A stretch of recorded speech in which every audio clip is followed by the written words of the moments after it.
Courses to advance their educational values. So that is correct. We do serve more females than males currently. That has inched up over the years. And we actually did a little research on this a few years back, and one of the reasons why is because females a lot of times are afraid to ask questions in a traditional classroom setting, and in an online setting they're a lot more confident, and sometimes they like to take the higher level courses because they really can do it and they want to do it, but they don't want to appear to be a brainiac in their school, so they'll take it online. As far as the males go, you know, when we first started, we were predominantly serving more males because we were started with a lot of computer science classes when we first launched, and I do think that it is something that we will continue to work on. You know, how to motivate those students to get through their classes, but it's very personalized.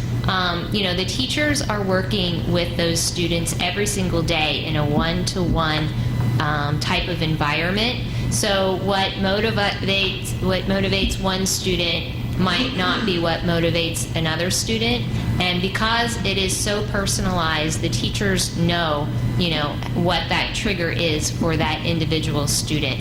So I think it may be more about getting students, more male students, excited about online learning at the front end, rather than, you know, trying to get them through the courses at the back end. I think we've got to do a better job marketing online learning to some of our male students. What's the marketing question? Hi, good morning. I'm Joe Webster. I'm Little Joe, even though I'm a little taller than he is. I'm the co-founder of Gita University. We're based out of Windermere, Florida. And last year, we created our own homeschool hybrid.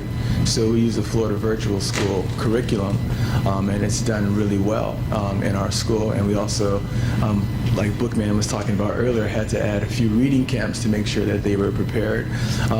They're performing really well, and originally it appealed to a more affluent population because it's in Windermere.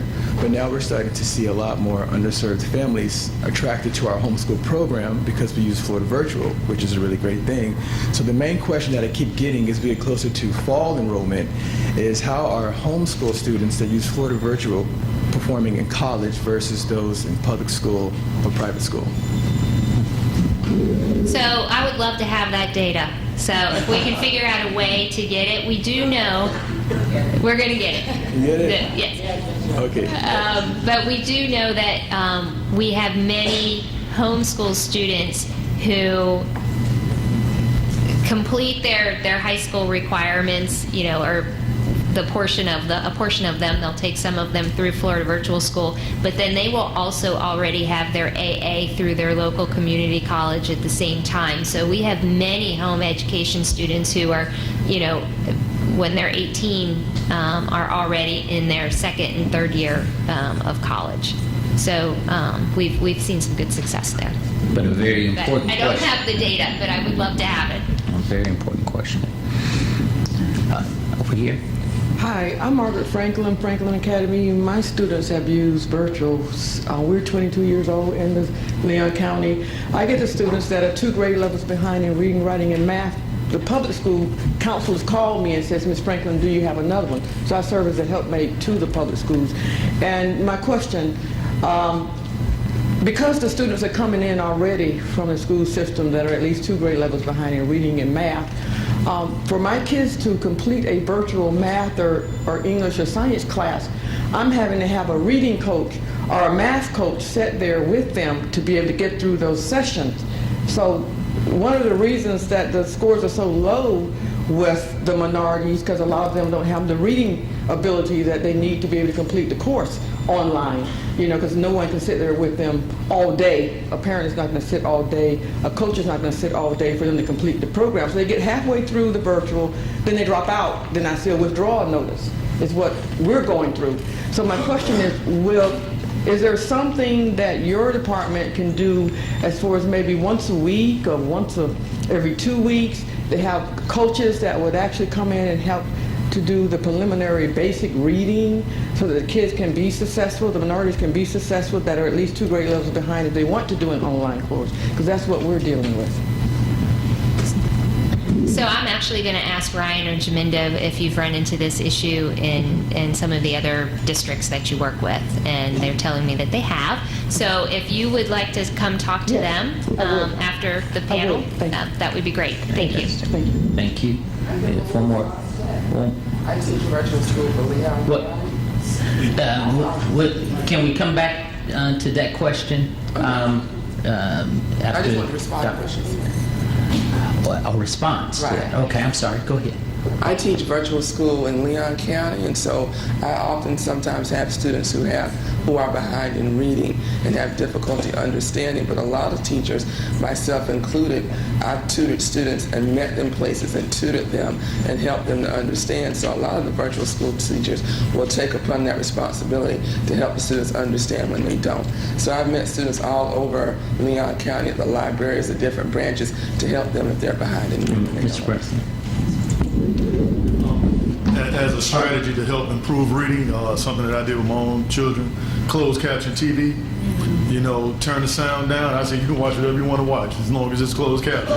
And I'll put it on the science. If they're studying science on virtual school, then watch them closed caption on the science channel, and then it'll help them track with their tracking and with their pacing and all of that, and vocab, and they can pause it, stop, and closed caption TV is a good strategy. Excellent.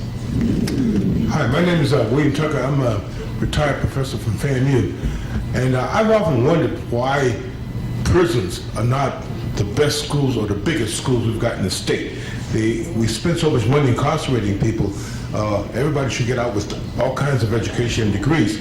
I want to ask Bookman, you mentioned early that the people who were eligible for your program had to be under 25. I wonder why that restriction is there. Because they're of all ages in prison, not just the ones under 25. Or maybe that's the one that's the group that's most able to get out soon. Right. But also too, on the virtual school, are you having an impact in the prisons? Are they taking advantage of that, or is it accessible to them? Well, the program I was working on, it was grant funded, and that was a stipulation of the grant because they were eligible to get out and use the credits to actually go on to college. So that was a requirement at the age. As far as Florida Virtual goes, we're only authorized to serve students up through, high school, so that 18, 19. But we do have some students that are DJJ students, and we have to go through, we have to set them up in a special classroom and go through some hoops to do that, but we do serve some of the DJJ students. But Holly, we have a legislator who's interested in a pilot program, and so we're going to start working with that legislator to develop a program. So we're on that track. All right, we have time for just a couple of more questions. So. Good morning. My name is Sarah Harrison, and I'm not in the education system, but I do love children and have a special interest in trying to see what can I do from my perspective of when they come out of school and go into the workforce. Because all of you know that the problems still persist across the board in the workforce. So much of what you're talking about this morning, everything from reading so you can, write the reports and make the presentations and get the work done, to the critical thinking and all of that is very, very important. And I want to commend everyone who's presented this morning and shared the different types of examples, which at some point in the future need to all work together. We realize that. The virtual schools, though, I wanted to know what is your feeder pattern, because I was actually kind of surprised that 73% of your students are Caucasian. And I was just wondering also, what does that look like across all virtual schools that are in operation, across the country? And what is your feeder? If you're working with public schools and they're not feeding to you the students who need the help the most, then how are you making those decisions? Yes, go ahead. Can I respond to the first part of the question about the workforce?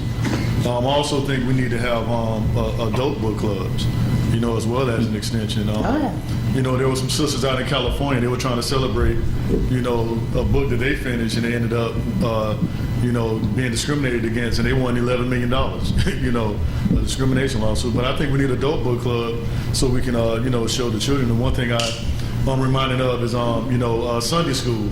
And, Sunday school is the only place where you get the elderly, the adults, and the children concentrating on the same text at the same time. So everyone's getting that point of view, and it's like a village, and we're all talking about the same thing. So I think we need to start using, some of the old ways. I agree with you. I like you, Mrs. Bookman. Bookman, not Bookman. Okay, Bookman. When we ask our students how they heard about Florida Virtual School, because we have we go into all of the schools. Our marketing kind of avenues reach all of the schools across the state. So it's not in any one particular area. But when we ask the students, how did you hear about Florida Virtual School, or what helped you decide to take an online course, most of the time it's their guidance counselor at their school that is recommending that they take an online course. So as we continue to work through some of these solutions where we're starting to see some success with some of the other populations, I'm hopeful that we'll get that information out to the guidance counselors so that they will know that we've got some great solutions for all of your students. Well, I hope they do that outreach more, because I think we find in every situation, every social situation, the outreach is not going to the ones that need it the most. Right. Thank you very much. So time for a couple of more. My name is Lisa Johnson. I teach high school in the classroom and through virtual school. But my concern is for my students who are at the lower end, socioeconomically and minority, they tend to have trouble. They know how to do things with the computer like Snapchat, Instagram, but when it comes down to the operating system of the computer, they have trouble with that. So if they have managed to get a computer in the home, they won't realize the importance of something like having virus protection. And then it gets a virus, and then they don't know what to do with it, and it's kind of just sitting there. Or then we have in Leon County, all the students have access to get Office 365, but they have to go to the site and download it onto their computer, and they're not even skilled to know how to go to the site to download it on their computer, so they'll have access to it. Or they'll know how to use Word or PowerPoint basically, but they don't know how to use it well enough to do some of the things their teachers are asking them to do. So they may have access to the program, but they don't know how to download it, or they don't know how to get the virus protection, or what to do if the computer becomes infected. And then they have the computer, but it's not being of use to them because they don't know what to do. I can help the ones that I come in contact with, but there's a lot more of the students who don't know what to do about that kind of thing when they have those issues, and I don't know what would be a good way to try to support those students. A fundamental first step, if you're going to implement technology as a teaching tool, is to teach them how to operate that tool. Recently, we had a conversation with the St. Lucie County School District, and I was impressed. They have a holistic approach, and one of the key issues that they dealt with initially was how to train the students and users to actually adopt the technology that they were using. Another place where I saw I thought was interesting was Thomasville, Georgia. Thomasville, Georgia has a digital textbook program in place.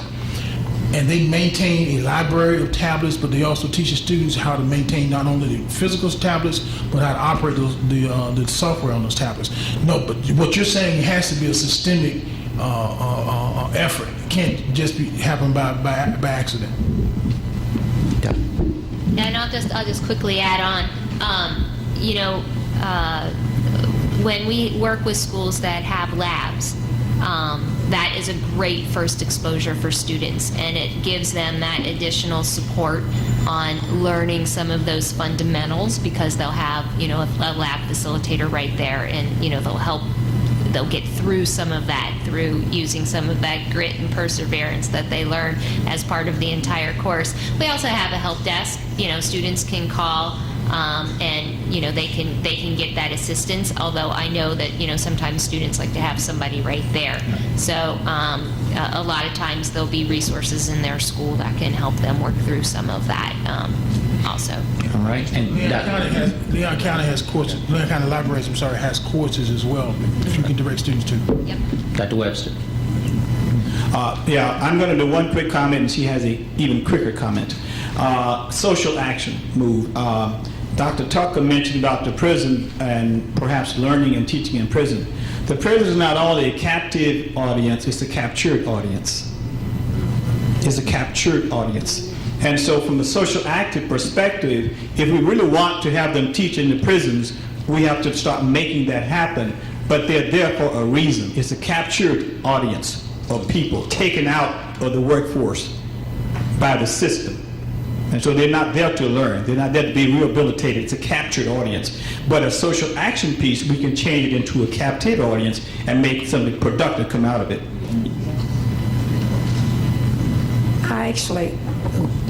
I'm Aline Pla, guidance counselor here in Leon County School District.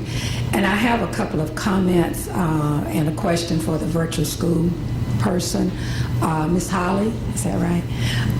What do you attribute the increase of your enrollment? I noticed from the chart that you displayed that there was a significant increase that started in 2009. So can you, and it's continued to go up. I mean, you're very high right now as far as your overall enrollment, and that's statewide, right? Yes, that's statewide. Mm-hmm. So, there's been a lot of different items. I think a lot of it is just, students really gravitating towards that way of learning. Students understanding that, I'm going to have to take an online course when I go into post-secondary, whatever that is. A lot of times it's just, all of the different reasons that I mentioned in the presentation. But you'll also notice that in the last 3 years of that kind of hockey stick growth, that it's pretty much leveled off. We were growing at between 10 and 20%. Now we're growing at about 3 or 4% a year. So there comes a natural maturity. Our franchises are still growing like crazy, though. District programs. Thank you. One last thing. There is a graduation requirement now that all students must take 1 full credit online, as far as the gentleman who spoke on the technology piece. And also, as part of the teachers' performance evaluation, they are having to receive in-service and technology. I actually would hope in the near future that there will be a law passed for students to be required to take a technology class, a technology course for graduation, and that's not a requirement now. Mm-hmm. But they must take 1 full credit online for graduation. Yeah. Thank you Sounds good. for all of our questions. And please, let's give another round of applause to our panelists.